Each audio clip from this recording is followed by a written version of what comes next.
Hello, hello, je suis ravie de vous retrouver pour cette guidance Oracle Astro des Vierges et Ascendant Vierge pour janvier 2025. La saison du Capricorne est toujours une saison très agréable pour vous. Le Capricorne se situe dans votre maison 5, la maison des plaisirs, la maison de la chance, de l'amour, des enfants, de la créativité, de tout ce qui est artistique, des spectacles, des sorties et de la procréation. C'est-à-dire que si vous êtes dans une période où vous voulez faire un bébé, c'est le bon moment. Le soleil va rentrer en Capricorne le 21 décembre et il va en sortir le 19 janvier pour s'installer en Verseau. En attendant, la période des fêtes est sous les meilleurs auspices pour vous. Et ensuite, en plus, j'allais dire, Mercure est positionné en Capricorne dans cette fameuse maison 5 du 9 janvier au 28 janvier. Donc, elle va être là tout le mois de janvier. C'est une période très agréable, donc vous allez avoir la période du soleil en Capricorne jusqu'au 19 janvier, et en parallèle de ça, Mercure sera comment dirais-je, c'est une période très créative, c'est une période où vous aurez peut-être plus envie de vous amuser que de travailler, mais c'est un moment pour les artistes, un moment de création pure. Vous serez inspiré, vous aurez envie de faire plein de choses, comme vous pouvez être omnibulé aussi pour faire un bébé, comme vous pouvez être très occupé avec vos enfants. Ensuite, le soleil va passer en Verseau et là, il se positionne dans votre maison 6. La maison 6 qui à la base est la maison de la Vierge. C'est la maison du service, du travail quotidien, de nos tâches quotidiennes, hein, la vaisselle, la poubelle, enfin tous les trucs pas sympathiques, vous voyez, le ménage, tout ça. Mais c'est aussi la maison de la santé. Donc, le soleil va rejoindre Pluton, qui lui, par contre, est installé dans cette maison pour 20 ans. Donc, pour le moment, ce sont les vierges du premier décan, c'est-à-dire celles du mois d'août, qui sont touchées. Il va y avoir une transformation profonde dans votre manière de travailler, dans votre vision des choses. Peut-être aurez-vous ras-le-bol d'être toujours dans l'ombre, d'être toujours exploité, parce que quand même, la Vierge représente la servitude. Et donc, le service, certes, mais dans l'excès où tout le monde abuse beaucoup. Et donc, c'est vrai que la Vierge est assez soumise. Elle ne sait pas dire non, elle a peur de déplaire. Et à cause de ça, beaucoup de Vierges d'ascendant Vierge se font presser comme des citrons. Donc, ce Pluton positionné dans cette maison 6 va vous amener à vous révolter. Pour d'autres, alors, les Vierges sont un peu comme les poissons, puisque de toute façon, c'est notre signe complémentaire et opposé. Beaucoup ont des problèmes d'addiction. Drogue, alcool, médicaments. Il y en a, c'est l'addiction au travail, addiction au sexe, addiction au chocolat aussi. Donc, la Vierge fonctionne avec le côté addictif, quel qu'il soit, avec ses excès. Il faut savoir que la Vierge est un signe qui ressemble au Scorpion. Vous allez me dire, ah bon? Alors, regardez dans l'écriture. Quand on symbolise la Vierge, c'est un M, comme ça, qui est tourné vers l'intérieur. Et quand vous écrivez pour le Scorpion, c'est un M avec la queue qui sort comme une flèche vers l'extérieur. Et donc, vous avez certaines Vierges, alors vous allez me dire Vierges folles. Moi, je ne les appelle pas les Vierges folles. C'est des Vierges qui sont dans le côté destructeur du Scorpion. Et donc, il faut faire très attention, parce que Pluton, qui est quand même la planète du Scorpion, va se positionner dans cette maison 6. Certes, en Verseau, elle va amener certaines Vierges au plus profond d'elles-mêmes. C'est une période très psychologique où vous pouvez avoir des problèmes de santé qui vous poussent à vous libérer de certaines addictions, de certaines dépendances en fait. Parce qu'en fait, la Vierge, elle est dépendante. Elle est dépendante du travail, elle est dépendante de beaucoup de choses. Moi, je connais beaucoup de Vierges qui sont dépendantes des gens. C'est-à-dire qu'il faut les conduire à droite, à gauche. Alors, les gens qui me connaissent savent que je suis hyper indépendante.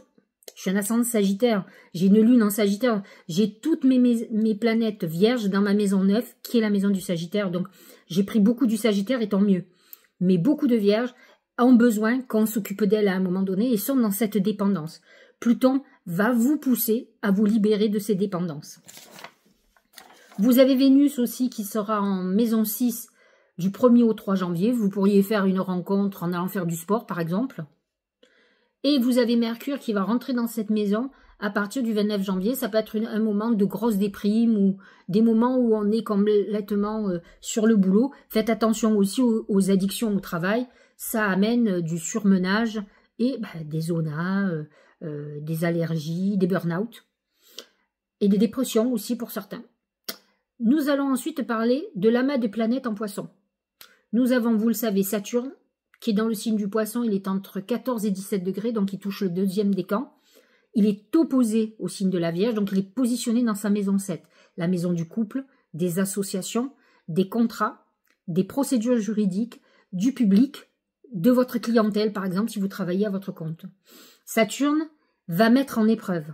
Il est là, c'est le dieu du karma. Il va mettre en épreuve les couples, donc ceux du deuxième décan, bien entendu, les associations, et il peut amener aussi des contrats qui peuvent être problématiques. Alors attention à bien regarder entre les lignes.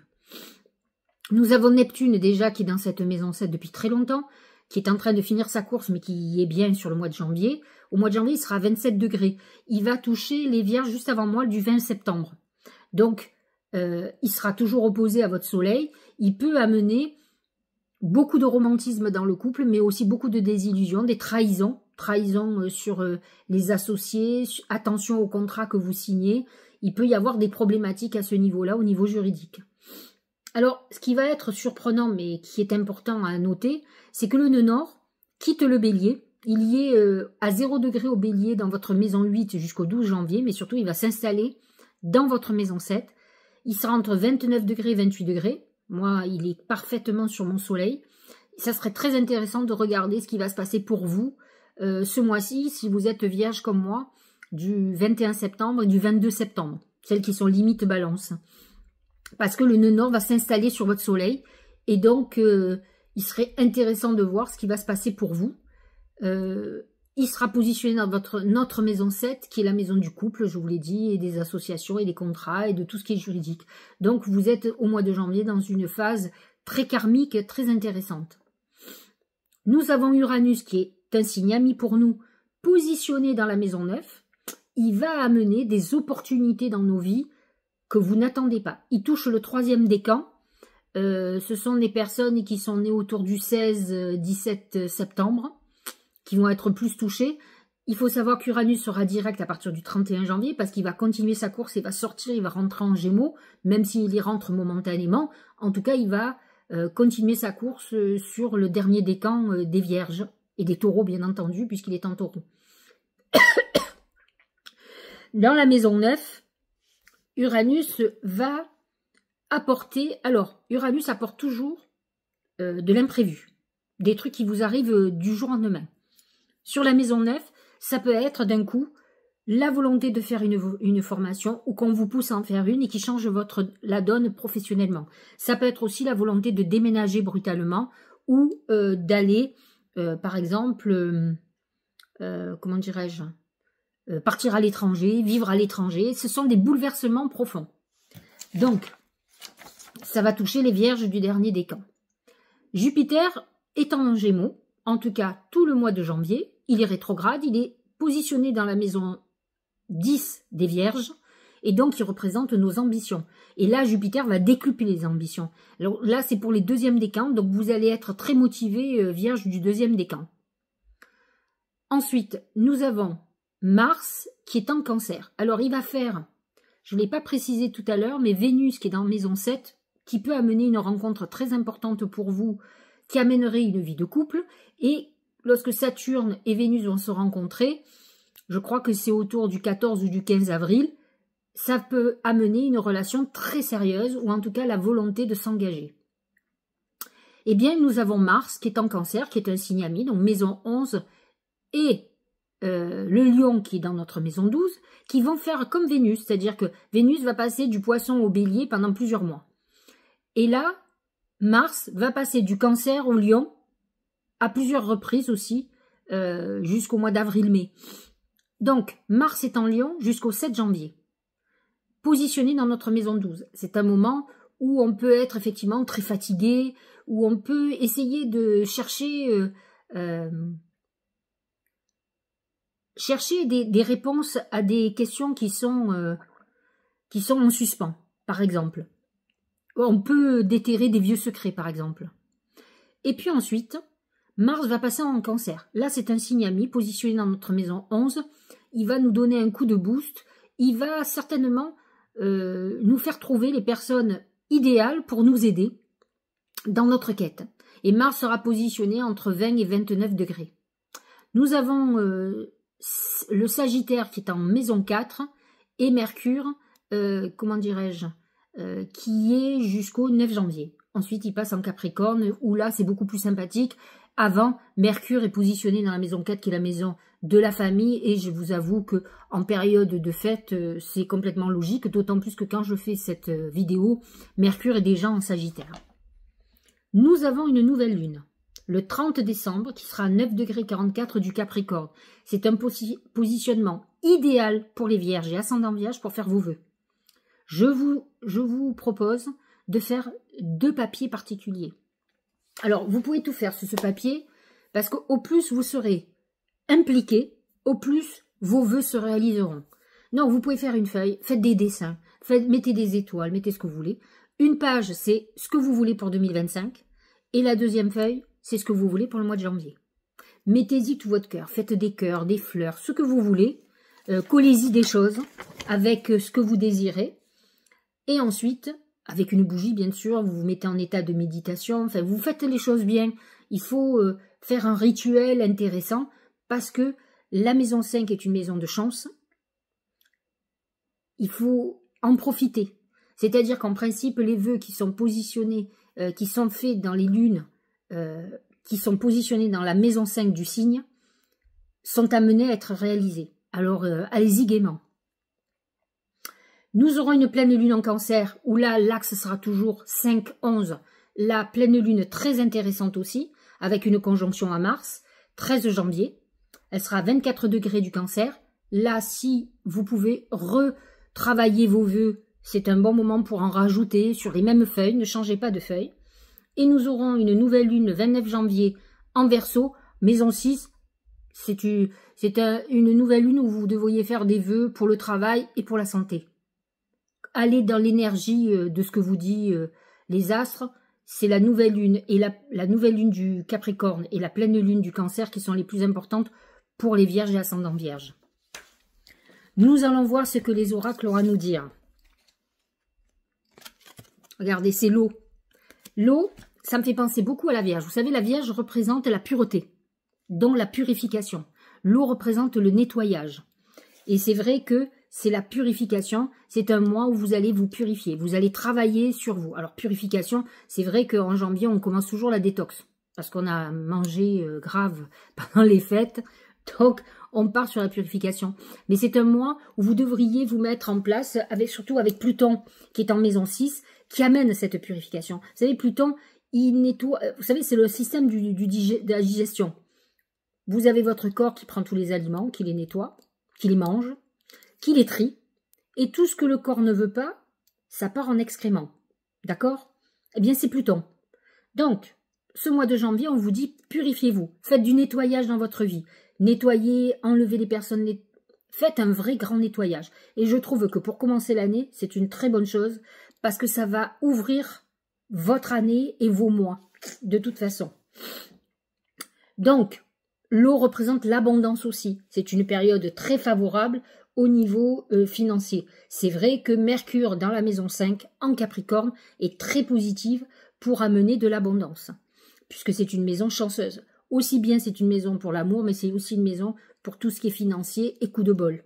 C'est une maison qui est favorable au jeu de hasard, par exemple. Donc du 9 janvier au 28 janvier. On n'a pas vraiment de planète en maison 2, ni en maison 8.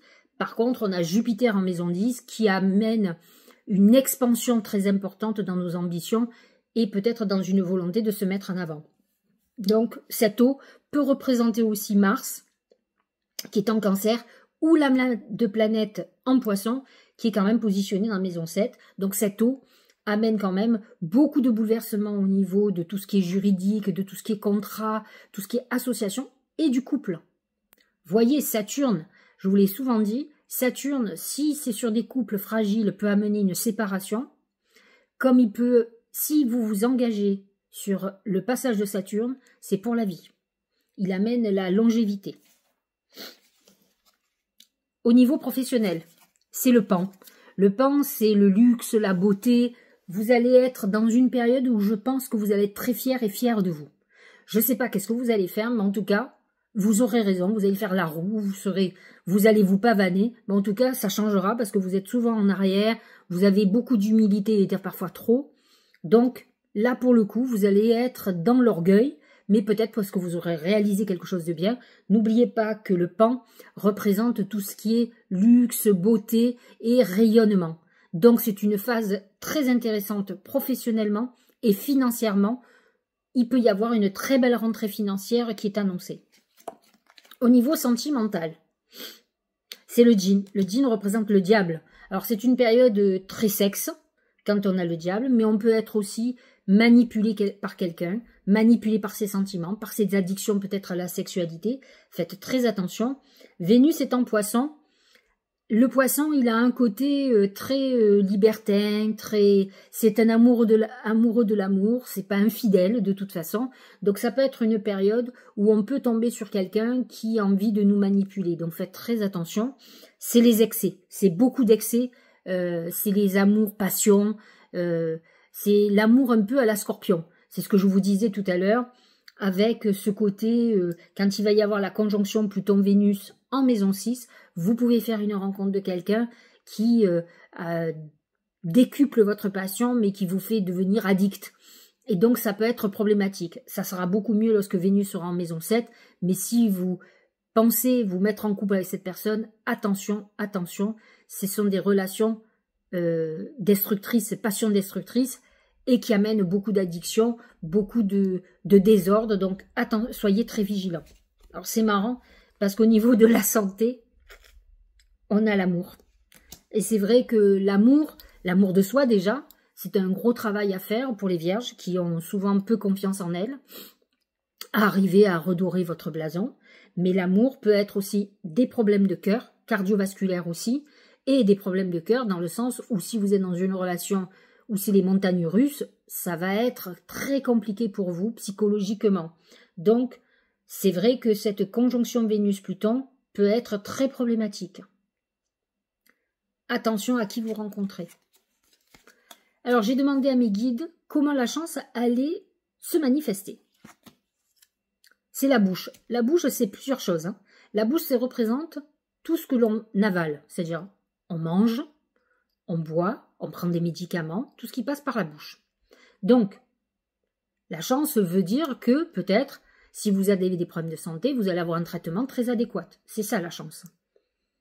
Si vous avez des problèmes de poids et autres, ça va être un moment où vous allez faire attention, c'est cette purification, vous allez vous nettoyer, vous allez faire en sorte que vous démarriez l'année sur des bonnes, des bonnes perspectives, des bonnes résolutions. La bouche représente le secret. Il y a certainement une révélation de secret ou des choses qui vont vous être dites ou que vous allez découvrir et qui peut changer la donne pour vous et qui peut être quelque chose qui vous fasse découvrir pourquoi votre situation était bloquée. Vous allez découvrir quelque chose qui était caché. Enfin, la bouche représente quand même la parole, que ça soit par l'écrit, mais c'est beaucoup plus par la parole. Donc, certainement, il va y avoir des échanges qui vont être très constructifs pour vous sur le mois de janvier et ça va être quelque chose qui va vous porter chance. Ça peut être des discussions d'amour, ça peut être des discussions professionnelles. Il peut y avoir un entretien professionnel très important qui fasse tout basculer. Voyez ce qui va se passer de façon verbale, un coup de fil, quelque chose qui vous est dit. Je pense que ça sera beaucoup plus par la parole verbale que par l'écrit. Mais pourquoi pas? Mais n'empêche que ça peut toucher tous les domaines. La poussée vers le haut, évolution constante, gain de confiance, c'est ce que je vous disais. On est dans une phase où on a plus confiance en soi, acceptation de défis, promotion, reconnaissance. Vous êtes dans une très très bonne période. Ce mois de janvier est très favorable. Mercure en maison 5, en Capricorne, pour vous, c'est parfait. Jupiter dans votre maison 10 vous permet d'évoluer et de réussir comme vous le méritez. L'ouverture S'ouvrir à l'amour et au non-jugement transforme tout. Et je dis souvent, c'est les portes qui s'ouvrent, c'est des perspectives nouvelles, des opportunités qui se présentent. Donc c'est pour vous une période exceptionnelle. C'est Uranus dans votre maison 9. Des opportunités qui arrivent que l'on n'attend pas et qui vont changer considérablement la situation. La juste place. Prenez votre juste place et tout vous réussit comme par enchantement. En fait,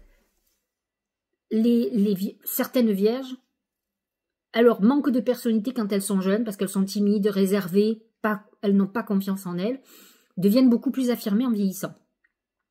Mais n'empêche que souvent, elles font du mimétisme, elles ont tellement peur de déplaire qu'elles ne sont pas elles-mêmes. Et en fait, il faut que vous arriviez à être vous-même. Il faut faire ce travail, parce que finalement, vous êtes malheureux ou malheureuse, vous voyez qu'on abuse de vous et qu'on ne vous aime pas plus, et en fait, une vierge cherche toute sa vie à être dans l'assentiment de tout le monde. Et là, il faut que vous trouviez votre place, que vous soyez en harmonie avec vous. Sachez faire sortir de vous vos capacités, vos talents, et vous verrez que vous retrouverez confiance en vous et que vous avancerez. C'est ça qui importe. Alors, je vous le montre, mais je n'ai pas expliqué. J'ai changé un peu les choses pour cette nouvelle année. En fait, j'utilise 2 oracles de Dorine Vertu qui fait les messages des anges. Hein. Et donc, j'ai demandé quels sont les messages des anges pour ce mois-ci. Le premier, c'est voyage. Un voyage à venir va rendre votre vie meilleure. Ah bah, Uranus en maison 9, voyage imprévu, qui arrive et qui va changer la donne pour vous. Donc, très bien, ça correspond complètement de toute façon. Uranus va être très en harmonie à un moment donné avec le soleil en Capricorne, ça va faire un trigone Uranus-Soleil. Il va être très en harmonie avec Uranus-Mercure, donc effectivement, il peut y avoir un projet de voyage qui n'est absolument pas planifié, qui s'ouvre en perspective au mois de janvier.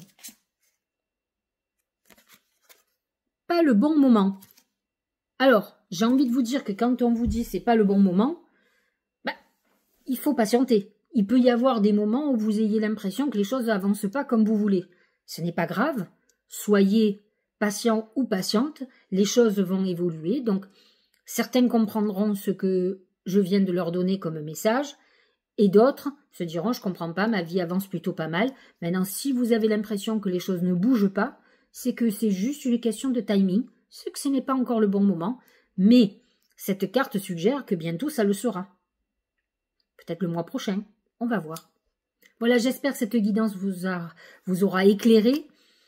Je vous dis au mois prochain. Je vous souhaite un très bon mois de janvier. Je ne vous souhaite pas mes vœux, parce que nous sommes encore au mois de décembre quand je fais cette vidéo, et quand vous allez la voir d'ailleurs. Et je vous dis à très bientôt.